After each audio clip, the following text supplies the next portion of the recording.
తన రథం వాయువు కంటే వేగంగా వెళుతుంది.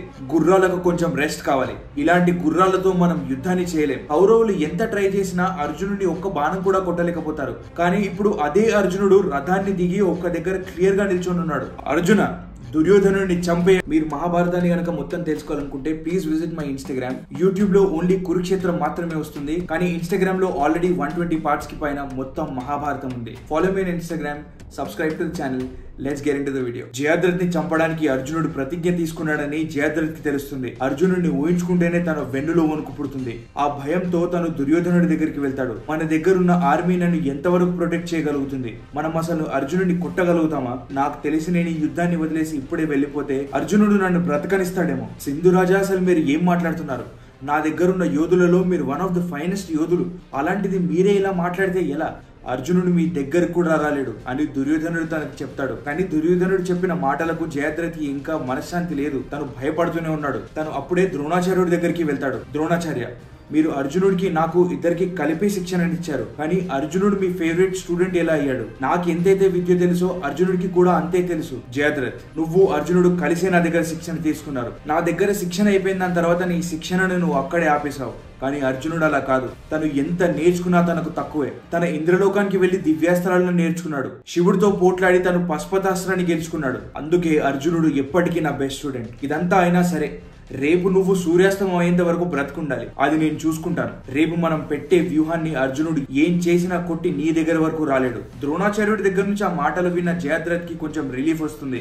ఆ రోజు రాత్రి తను వెళ్లి పీస్ఫుల్ గా పడుకుంటాడు. కానీ పాండవుల టెంట్స్ దగ్గర కృష్ణుడు చాలా యాంగ్షియస్ గా ఉన్నాడు. తన టెంట్ ముందు తను అటు ఇటు యాంగ్షియస్ గా నడుస్తున్నప్పుడు తన రథసారథి అయిన దరుక్ వచ్చి తనతో అంటాడు, స్వామి, మీరు నన్ను పిలిచారంట. దరుక్, నాకు అర్జునుడిపై బెంగగా ఉంది. అర్జునుడు నాకు అందరికంటే ప్రియమైన వాడు. అభిమన్యుడు చనిపోయాడన్న క్రోధంలో తను ఆల్మోస్ట్ తీర్చలేని ప్రామిస్ ని అర్జునుడు చేసేశాడు. రేపు సాయంకాలం అయ్యేంత వరకు తన జయద్రథ్ ని ఏదైనా చేసి చంపాలి, లేదంటే తన ప్రాణాలను తను అగ్నిలో దూకి ఇచ్చేస్తానని అర్జునుడు ప్రామిస్ ని తీసుకున్నాడు. జయద్రథ్ ని చంపకుండా ద్రోణాచార్యుడు అతి భయంకరమైన వ్యూహాన్ని రేపు ప్లాన్ చేస్తున్నాడని నాకు తెలిసింది. దాన్ని దాటుకొని రేపు అర్జునుడు ఎలాగైనా వెళ్లి జయద్రథ్ ని చంపాలి. రేపు నువ్వు నా రథాన్ని తయారు చేసి పెట్టు. అన్నిటికంటే ఫాస్ట్ హార్సెస్ ని దానికి కట్టి పెట్టు. నా రథాన్ని మొత్తం వెపన్స్ తో నింపే. రేపు నేను నీకు యుద్ధరంగం నుంచి ఒక సిగ్నల్ ఇస్తాను. అది నీకు వినపడంగానే నువ్వు డైరెక్ట్ గా నా రథాన్ని తీసుకొని ఆ యుద్ధరంగంలోకి వచ్చేయి. నేను కౌరవుల సేనని మొత్తాన్ని చంపేస్తాను. అప్పుడు అర్జునుడు జయద్రథ్ ని చంపగలడు. మీ గుర్రాలు, మీ రథం, మీ రథసారథి అన్ని మీ కమాండ్ కోసం వెయిట్ చేస్తుంటాయి. రేపు కౌరవుల సేన ఎలాగైనా చనిపోతుంది. అయినా మీరు అర్జునుడితో ఉండగా అర్జునుడికి ఏమవుతుంది? ఆ రోజు రాత్రి అర్జునుడి కలలోకి శివుడు వస్తాడు. అర్జునుడు శివుడిని ఒక మౌంటైన్ పైన నిల్చొని ప్రే చేస్తున్నట్టు అర్జునుడికి కలొస్తుంది. శివుడు అప్పుడు అర్జునుడికి తన పశుపతాస్త్రాన్ని ఇచ్చింది గుర్తు చేస్తాడు. అర్జున, నేను నీకు ఇచ్చిన పశుపతాస్త్ర మంత్రాన్ని నువ్వు మర్చిపోయినట్టున్నావు. ఇదిగో ఆ పశుపతాస్త్ర మంత్రం అని తనకు ఆ పశుపతాస్త్ర మంత్రాన్ని శివుడు అర్జునుడికి ఇంకోసారి గుర్తు చేస్తాడు. కురుక్షేత్రంలోని అతి భయంకరమైన రోజు 14వ రోజు కురుక్షేత్రం మొదలైంది. యుద్ధం మొదలవ్వగానే అర్జునుడు, కృష్ణుడు నిల్చొని జయద్రథ్ని చంపే కంటే ముందు అసలు కౌరవులు ఎలా వాళ్ళ వ్యూహాన్ని ప్లాన్ చేశారో చూస్తూ ఉంటారు. ద్రోణాచార్యుడు శతక వ్యూహంలో నిల్చొని ఉన్నాడు. ఆ శతక వ్యూహకి ద్రోణాచార్యుడి హెడ్. ఆ శతక వ్యూహ ఎంత పెద్దగా ఉంటుందంటే 24 కోసాలు. ఒక్క కోస అంటే 2.8 కిలోమీటర్స్. మన అండర్స్టాండింగ్ కి దాన్ని 3 కిలోమీటర్స్ చేసుకుందాం. 24 కోసాలు అంటే 72 కిలోమీటర్స్. ఆ వ్యూహం అంత లాంగ్ ఉంటుంది. అండ్ 10 కోసాల వైడ్ ఉంటుంది, అంటే 30 కిలోమీటర్స్ వైడ్. ఇదంతా శతక వ్యూహం మాత్రమే. ఎక్కడ చూసినా సేన. జయద్రథ్ దగ్గరికి చేరకుండా అర్జునుడిని ఆపాలి. ఆ సేనకు అది ఒకటే తెలుసు. అర్జునుడు ఎంత ట్రై చేసిన, తన దగ్గరున్న బెస్ట్ హార్సెస్ ని తీసుకొని వాటిని పరిగెత్తించిన ఆ వ్యూహం ఎండ్కి చేరుకోవడానికే తనకు సాయంత్రం అయిపోతుంది. జయద్రథ్ ఇంకా ఈ వ్యూహం వెనకాల లేడు. శతక వ్యూహం వెనకాల ఇంకొక వ్యూహం ఉంది. అందరూ పద్మ వ్యూహంలో నిల్చొని ఉన్నారు. పద్మ వ్యూహం ఒక లోటస్ లాంటి ఫార్మేషన్. దానికి డిఫరెంట్ లేయర్స్ ఉంటాయి. ఆ లేయర్స్ లాగా కౌరవుల సేన మొత్తం నిల్చొని ఉంది. ఇక్కడ కూడా జయద్రథ్ లేడు. ఈ పద్మ వ్యూహం వెనకాల ఇంకొక వ్యూహం, శుచి వ్యూహం. ఈ శుచి వ్యూహం మొత్తాన్ని కౌరవుల బెస్ట్ మహారథులు అందరూ గార్డ్ చేస్తున్నారు. కర్ణుడు, అశ్వత్థామ, కృపాచార్యుడు వీళ్ళందరూ శుచి వ్యూహాన్ని గార్డ్ చేస్తుంటే ఆ శుచి వ్యూహం మధ్యలో జయద్రథ్ నిల్చొని ఉన్నాడు. వీళ్ళందరినీ దాటుకొని ఆ రోజు అర్జునుడు జయద్రథ్ ని చంపాలి. ఈ వ్యూహాలన్నిటినీ అర్థం చేసుకున్న కృష్ణ, అర్జునుడు ఎలాంటి టైం ని వేస్ట్ చేయరు. కృష్ణుడు అప్పుడు తన రథాన్ని నడిపడం మొదలెడతాడు. అర్జునుడు అక్కడ ఉన్న సేనని చంపడం మొదలెడతాడు. అప్పుడు అర్జునుడు ముందుకి దుర్యోధనుడి తమ్ముడైన ధర్మసేన వస్తాడు. కాసేపు తను అర్జునుడితో పోట్లాడతాడు. కానీ అర్జునుడికి అక్కడ ఎలాంటి టైం వేస్ట్ చేసే ఆప్షన్ లేదు. అప్పుడు అర్జునుడు తనపై వేసిన బాణాలకు తను భయపడి అక్కడి నుంచి పారిపోవాల్సి వస్తుంది. అప్పుడు అర్జునుడు చేసే యుద్ధం అతి భయంకరం. అర్జునుడు శతక వ్యూహంలో ఉన్న సేన మొత్తాన్ని చెల్లాచెదురు చేసేస్తున్నాడు. అర్జునుడి రథం ముందుకు వెళ్తుంటే తన రథం ముందు అసలు సేన ఉందా, తనతో అసలు ఎవరైనా పోట్లాడుతున్నారా అన్నట్టుగా అర్జునుడి రథం అక్కడ నుంచి ఈజీగా వెళ్ళిపోతుంది. అర్జునుడు రథం ముందుకు వచ్చిన ప్రతి ఒక్క సేనని చంపేస్తున్నాడు. కృష్ణుడు ఆ రథం స్పీడ్ ని ఇంకా పెంచుతున్నాడు. కృష్ణుడు ఆ రథాన్ని పెంచే స్పీడ్ ని బట్టి అర్జునుడు కూడా తను చంపే స్పీడ్ ని పెంచుకుంటూనే ఉన్నాడు. కొన్ని వేల మంది సేన అర్జునుడి బాణాలకు చనిపోతుంది, శవాలే పడిపోతుంది. ఎక్కడ చూడు రక్తం, శవాలు. ఆ శవాలపై నుంచి అర్జునుడి రథం వెళ్తుంది. అది చూసిన దుర్యోధనుడు, ద్రోణాచార్య, మన శతక వ్యూహం ఆల్మోస్ట్ పడిపోవడానికి వచ్చింది. జయద్రథ్ని మనం ఇప్పుడు ఎలాగ కాపాడేది, అర్జునుడిని మనం ఎలాగ ఆపేది? అప్పుడు ద్రోణాచార్యుడే అర్జునుడితో పోరాటం చేయడానికి వస్తాడు. కృష్ణుడు ఎప్పుడు అర్జునుడికి కరెక్ట్ గైడెన్స్ ని ఇస్తూనే ఉంటాడు. ద్రోణాచార్యుడిని చూడంగానే కృష్ణుడు అర్జునుడితో అంటాడు, అర్జున, ఇవాళ నువ్వు చేయాల్సిన పని జయాద్రథ్ని చంపడం. నీ టైం ని ద్రోణాచార్యుడిపై వేస్ట్ చేసుకోకు అని. ఆ మాట చెప్పి ద్రోణాచార్యుడి పక్క నుంచి అర్జునుడి రథాన్ని కృష్ణుడు తీసుకొని వెళ్ళిపోతాడు. అప్పుడు ద్రోణాచార్యుడు అర్జునుడితో అంటాడు, అర్జున, ఏ పనినైనా కంప్లీట్ చేయకుండా వెళ్ళవని నేను ఇప్పటి వరకు అనుకున్నా, కానీ ఈ వ్యూహంలోకి నువ్వు నా వెనకాల నుంచి వెళ్తున్నావు, అది కూడా నన్ను ఓడించకుండా. గురుదేవ, మీరు నా ఎనిమీ కాదు, అండ్ నాకు తెలుసు మిమ్మల్ని ఎవరూ చంపలేరని. నేను ఇప్పుడు వెళ్లే పనికి మీ బ్లెస్సింగ్స్ నాకు కావాలని అర్జునుడు ద్రోణాచార్యుడికి చెప్పి అక్కడి నుంచి వెళ్ళిపోతాడు. అర్జునుడిని అలా వ్యూహంలోకి పంపడానికి ద్రోణాచార్యుడు ఒప్పుకోడు. తను అర్జునుడిని ఫాలో అవుతాడు. కానీ కృష్ణుడు తన రథాన్ని నడిపే విధానానికి కౌరవుల వ్యూహంలోకి వాళ్ళిద్దరూ చాలా లోపలికి వెళ్ళిపోతారు. ద్రోణాచార్యుడు మళ్ళీ శతక వ్యూహం ఫ్రంట్ కి వచ్చి నిల్చుంటాడు దాన్ని ప్రొటెక్ట్ చేయడానికి. అర్జునుడు మాత్రం ఈ వ్యూహంలో అందరినీ చంపుకుంటూ వెళ్ళిపోతున్నాడు. కృతవర్మాని కూడా తను ఉడించేస్తాడు. ఎక్కడ చూడు తన రక్తాన్ని పరుచుకుంటూ పోతున్నాడు. ఇవాళ ఏం చేసినా తను జయద్రథ్ని చంపాలనేది తన విల్లు ప్రదర్శనలో క్లియర్ గా తెలుస్తుంది. అప్పుడు ఆ వ్యూహంలో అర్జునుడు శృతయోధ ముందుకు వస్తాడు. శృతయోధ దగ్గర ఒక భయంకరమైన గద ఉంది. ఆ గదని తనకు వరుణదేవుడు ఇచ్చాడు. ఆ గద చాలా భయంకరమైంది. ఆ గదతో ఎవరిని కొట్టినా ఒకే ఒక బ్లోతో ముందు వాడు చనిపోతాడు. అలాంటి గదకు అర్జునుడు ఎదురొస్తున్నాడు. కానీ ఆ గదకు ఒక డ్రాబ్యాక్ ఉంది. ఆ గదని ఎలాంటి అన్ఆర్మ్డ్ పర్సన్ పైన యూజ్ చేయకూడదు. కానీ శృతయోధ అదే మిస్టేక్ ని చేస్తాడు. తన గదని కృష్ణుడిపై వేసి కొడతాడు. కృష్ణుడిపై ఆ గద పనిచేయదు. కృష్ణుడు ఛాతీకి వచ్చి ఆ గద తాకి రిటర్న్ బౌన్స్ అయ్యి శృతయోధ హెడ్ కి వెళ్లి తాకుతుంది. తన గద తనకే తాకి శృతయోధ అక్కడిదక్కడే చనిపోతాడు. అప్పుడు కంబోజ్ యొక్క ముగ్గురు రాజులు 3 డైరెక్షన్ లో అర్జునుడిని అటాక్ చేయడం మొదలెడతారు. అచ్యుత్, శృతియు, సుధస్కిన్ వీళ్ళు అర్జునుడితో పోరాడడానికి అర్జునుడు ముందుకు వస్తారు. వీళ్ళ విల్లు విద్య కూడా చాలా ఎక్సలెంట్ గా ఉంటుంది. కానీ అర్జునుడు విల్లు విద్య ముందు వీళ్ళు పనికి రాకుండా పోతారు. అర్జునుడు కొట్టే బాణాలు ప్రతి ఒక్క డైరెక్షన్ లో ఈ ముగ్గురు మహారథులకు వచ్చి తాకుతున్నాయి. కనురెప్ప కొట్టే లోపు ఈ ముగ్గురు మహారథులను అర్జునుడు ఓడించేశాడు. ఇది అంతా దుర్యోధనుడు దూరంగా నిల్చొని చూస్తున్నాడు. అర్జునుడు తను వచ్చే స్పీడ్ కి దుర్యోధనుడి లోపల భయం మొదలైంది. తను ద్రోణాచార్యుడితో మళ్ళీ అంటాడు, గురుదేవ, మీరు ఎప్పుడు ఏదో ఒకటి చెప్పి అర్జునుడికి ఫేవరిజం చూపిస్తూనే ఉంటారు. మీరు ఇవాళ జయద్రథ్ని కాపాడడానికి, అర్జునుడిని మన దగ్గర రాకుండా ఆపడానికి సీరియస్ గా ఏది చేస్తున్నట్టు నాకు కనపడట్లేదు. ఇది ఇలాగే గనక కొనసాగిందంటే జయద్రథ్ ఇవాళ చనిపోతాడు.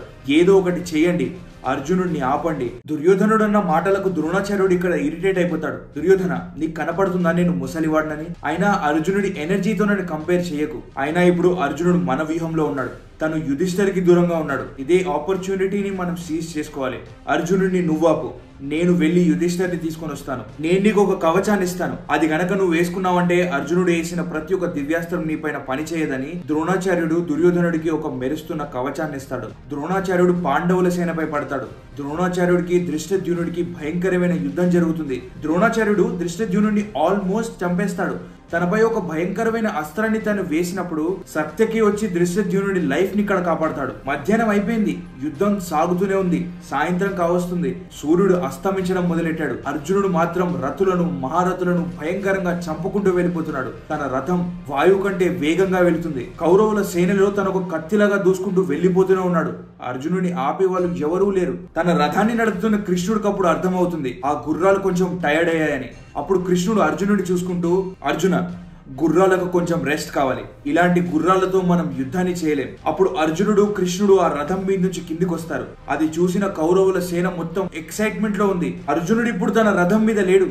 ఇదే మనకు అర్జునుడిని చంపడానికి కరెక్ట్ అయిన టైం అని అందరూ అర్జునుడి వైపుగా దూసుకొని వస్తున్నారు. జనరల్ గా కృష్ణుడు అర్జునుడి రథాన్ని నడిపే విధానం వల్ల కౌరవులు ఎంత ట్రై చేసినా అర్జునుడిని ఒక్క బాణం కూడా కొట్టలేకపోతారు. కానీ ఇప్పుడు అదే అర్జునుడు రథాన్ని దిగి ఒక్క దగ్గర క్లియర్ గా నిల్చొని ఉన్నాడు. అప్పుడు వాళ్ళు అర్జునుడిపై లెక్కలేనని బాణాలు స్పియర్స్ వేసి కొడతారు. కానీ వాళ్ళ ముందు నిల్చుంది అర్జునుడు. తనకు రథం ఉన్నా లేకపోయినా అర్జునుడు చేసే యుద్ధం అతి భయంకరం. వాళ్ళు ఎంత ప్రయత్నించినా అర్జునుడు వాళ్ళతో యుద్ధాన్ని చేస్తూనే కృష్ణుడిని ఇంకా తన గుర్రాలని ప్రొటెక్ట్ చేస్తూ ఉంటాడు. అర్జునుడు ఒక్కడు, కౌరవుల సేన మొత్తం అర్జునుడి మీదుగా వస్తుంది. అప్పుడు తను అక్కడే నిలిచుని కొట్టే బాణాలకు వాళ్ళొక పాయింట్ లో వెనకడుగు వేయాల్సి వస్తుంది. కృష్ణుడు అప్పుడు ఆ రథం నుంచి ఆ గుర్రాలను సపరేట్ చేయడంలో ఉంటాడు. అర్జునుడు మాత్రం తన బెస్ట్ విల్లు విద్యని ప్రదర్శిస్తున్నాడు. గాంధీవంలో నుంచి బాణాలు వస్తున్నాయా లేకపోతే అర్జునుడి చెయ్యే బాణాలను ప్రొడ్యూస్ చేస్తుందా అర్థం కానంత స్పీడ్ గా అర్జునుడు తన బాణాలని కొడుతున్నాడు. ఇక్కడ అర్జునుడు వాళ్ళతో పోరాటం చేస్తూనే వరుణాస్త్రాన్ని వేస్తాడు. ఆ గుర్రాలకు నీళ్లు ప్రొవైడ్ చేయడానికి అక్కడ లేక్ ని ఫామ్ చేస్తాడు. ఆ గుర్రాలు అక్కడ నీళ్లు తాగుతున్నాయి. ఇక్కడ అర్జునుడి యుద్ధం ఇంకా జరుగుతూనే ఉంది. ఆ గుర్రాలకు రికవర్ అవ్వడానికి వీళ్ళిద్దరు చాలా టైం ఇచ్చేశారు. మళ్ళీ అర్జునుడు కృష్ణుడు రథాన్ని ఎక్కారు. కృష్ణుడు ఆ రథాన్ని నడపడం మొదలెట్టాడు. అర్జునుడు మళ్ళీ భయంకరాన్ని సృష్టించడం మొదలెట్టాడు. అప్పుడు వాళ్ళిద్దరికి బ్రేక్ వేయడానికి దుర్యోధనుడు అర్జునుడి ముందుకొస్తాడు. ఆ షీల్డ్ ని వేసుకొని దుర్యోధనుడు చాలా కాన్ఫిడెంట్ గా ఉన్నాడు. అర్జున, దుర్యోధనుడిని చంపేయని కృష్ణుడు అంటాడు. కానీ అర్జునుడు వేసే ఏ ఒక్క బాణం దుర్యోధనుడిపై పని చేయట్లేదు. ఇదే అడ్వాంటేజ్ గా తీసుకుని దుర్యోధనుడు అర్జునుడు ఇంకా కృష్ణుడిపై కొన్ని వందల బాణాలు వేసి కొడతాడు. కొన్ని బాణాలు అర్జునుడికి కృష్ణుడికి ఇద్దరికి వెళ్లి తాకుతాయి.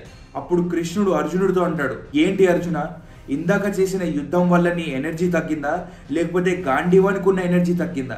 ఏంటి నువ్వు చేసే యుద్ధం? అప్పటికి అర్జునుడు దుర్యోధనుడికి తన బాణాలు ఎందుకు తాకట్లేదో ఫిగర్ అవుట్ చేసేశాడు.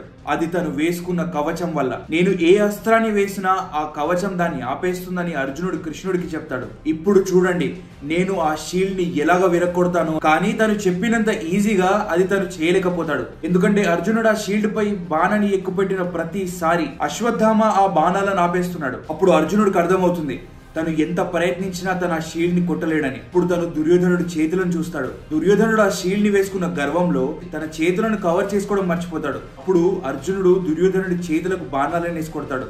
ఆ బాణాలు దుర్యోధనుడి చేతిలో అటు ఇటుగా వెళ్లిపోతాయి. దుర్యోధనుడు పెయిన్ తో అరవడం మొదలెడతాడు. తన చేతిలో నుంచి తన విల్లు కింద పడిపోతుంది. అప్పుడు కౌరవులందరూ దుర్యోధనుడిని కాపాడడానికి వచ్చి దుర్యోధనుడిని సేఫ్ గా తీసుకెళ్లిపోతారు. ఇప్పుడు అర్జునుడు నిల్చొని ఉన్న ప్లేస్ లో నుంచి అర్జునుడికి జయద్రథ్ రథం కనిపిస్తుంది. జయద్రథ్ అక్కడ ఉన్నాడని అర్జునుడికి అర్థమవుతుంది. కానీ ఆ రథం చుట్టూ కౌరవుల అతి భయంకర మహారథులు నిల్చొని ఉన్నారు. అప్పుడు కృష్ణుడు తన పంచజన్యాన్ని ఊదడం మొదలెట్టాడు. ఇది పాండవులకు తెలియాలని, అర్జునుడికి జయద్రథ్ కనిపించాడని. అప్పుడు వీళ్ళిద్దరి రథం మొదలైంది జయద్రథ్ వైపుగా. వీళ్ళిద్దరూ సూర్యుడితో రేస్ ని పెట్టుకున్నారు. ఎందుకంటే సూర్యుడు చాలా ఫాస్ట్ గా అస్తమించడం మొదలెట్టాడు. అప్పుడు వీళ్ళపై కృపాచార్యుడు, శల్య, కర్ణ, వృషసేన్, భూరిశ్రవ వీళ్ళందరూ కలిసి అర్జునుడిని అటాక్ చేయడం మొదలెట్టారు. కానీ అర్జునుడి దివ్యాస్త్రాలు ఇంకా తన విల్లు ప్రదర్శన వీళ్ళందరినీ పక్కకు జరిపేస్తుంది. అర్జునుడి రథంకి ఎవరు ముందు లేనట్టుగా అర్జునుడు రథం దూసుకొని వెళ్లిపోతుంది. ఇది ఇక్కడ జరుగుతుండగా దూరంగా యుధిష్ఠిర్కి ద్రోణాచార్యుడికి భయంకరమైన యుద్ధం జరుగుతుంది. వాళ్ళు వాళ్ళ గదలు, స్పియర్స్, కత్తులు, ఆరోస్ వీరన్నిటితో భయంకరమైన యుద్ధాన్ని చేస్తున్నారు. వీళ్ళ యుద్ధం చాలా సేపటి వరకు జరుగుతుంది. కానీ ఒక పాయింట్ లో ద్రోణాచార్యుడు యుధిష్ఠిర్ని ఓడించడం మొదలెడతాడు. ద్రోణాచార్యుడు యుధిష్ఠిర్ యొక్క గుర్రాలను ఇంకా తన రథసారథిని చంపేస్తాడు. యుధిష్ఠిర్ రథం అక్కడ ఆగిపోయింది. యుధిష్ఠిర్ చేతిలో ఎలాంటి వెపన్ లేదు. ద్రోణాచార్యుడు యుధిష్ఠిర్ని పట్టుకోవడానికి ఒక సింహం లాగా యుధిష్ఠిర్ వైపుగా వెళ్తున్నాడు. కౌరవుల సేన మొత్తం ఎక్సైట్మెంట్ లో ఉంది యుధిష్ఠిర్ వాళ్ళకు దొరికేశాడని. అప్పుడు సహదేవ్ అక్కడికి వస్తాడు. యుధిష్ఠిర్ని తన రథంలో ఎక్కించుకొని ద్రోణాచార్యుడికి దొరకకుండా అక్కడ నుంచి యుధిష్ఠిర్ని తీసుకొని వెళ్ళిపోతాడు. ద్రోణాచార్యుడు యుధిష్ఠిర్ని పట్టుకోవడానికి ఇక్కడ ఇంకొక ఆపర్చునిటీని మిస్ చేశాడు. కానీ యుధిష్ఠిర్ పై తను మళ్ళీ అటాక్ చేయడానికి రెడీ అవుతున్నాడు. ఇంకొక వైపుగా ఘటోత్కచుడు అలంబుసాని చంపేస్తాడు. ఇది కృష్ణుడి శంఖం సౌండ్ కదా, కానీ నాకు అర్జునుడి గాంధీవం సౌండ్ వినపడట్లేదు. అర్జునుడికి ఏమీ జరుగుండదు కదా. తనపై సత్యకి కొట్టిన బాణం తనకు ఆల్మోస్ట్ చంపేసే గాయాన్ని చేస్తుంది. మీరు అర్జునుడి గురువు కాబట్టి అది ఆలోచించి మిమ్మల్ని ప్రాణాలతో తను వదిలేసినట్టున్నాడు. కానీ నాకు అలాంటి జాలి మీ పైన లేదు. ఇదంతా దూరంగా నిల్చొని దుర్యోధనుడు తన నోరెళ్ళబెట్టుకుని చూడడం తప్ప ఏమీ చేయలేకపోతాడు. So sorry on the delay on videos. జనవరి అయిపోయే లోపు మనం మొత్తం మహాభారతాన్ని కంప్లీట్ చేయడానికి ట్రై చేద్దాం. I at least try to post 1 video 2 days kokosari. Thank you so much for understanding and waiting so patiently. If you don't want to miss out on future videos, please subscribe to the channel. Send this to your friend who has to know Mahabharatam. I'll see you guys in the next video.